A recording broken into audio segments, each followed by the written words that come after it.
In Creo 13, the Swarf Finish toolpath is an additional command on the high-speed milling advanced extension.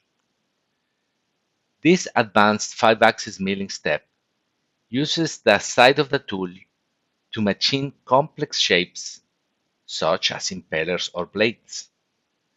The toolpath supports complex multi-axis and variable wall height machining.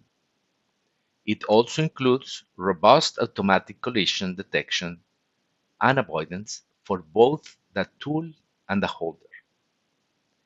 This enhancement improves the machining efficiency when removing a large amount of material, delivers better surface quality, and helps reduce the machining cycle time. Thank you.